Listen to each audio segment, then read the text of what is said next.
New here at 3. For many of us, it felt like we were just sitting around a lot this past year, waiting to be active again. But for people living with Parkinson's disease, sitting around is not an option. This month, the JCC is welcoming back several programs to help these people.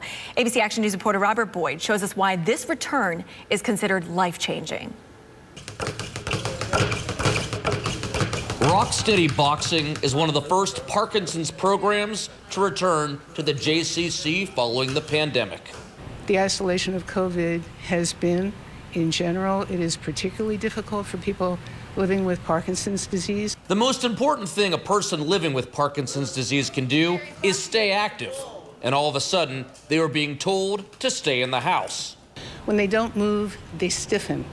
And everything that affects them, that all the manifestations of the disease get worse. Wayne McLaughlin has been attending classes at the JCC since 2018. I didn't realize that it's not just the classes themselves when you're doing the exercises, it's getting out of the house, getting yourself to the class.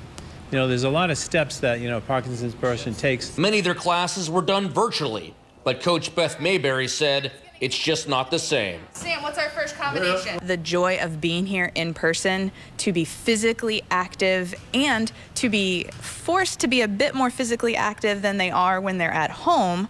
This weekend, the JCC is holding a special Spring Fling Welcome Back event to reintroduce all of the classes and instructors returning in person to the Parkinson's community. When you come into a room with people with Parkinson's, you don't have to feel that you're being stigmatized or that you're any different than anyone else. You're in a room full of people living with the same disease that you're embracing.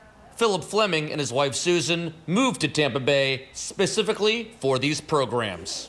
And now we're back in person, and it's amazing. The Spring Fling is this Sunday at 2 p.m. at the Brian Glazer Family JCC on Howard Avenue. And remember, it's open to the general public. In Tampa, Robert Boyd, ABC Action News.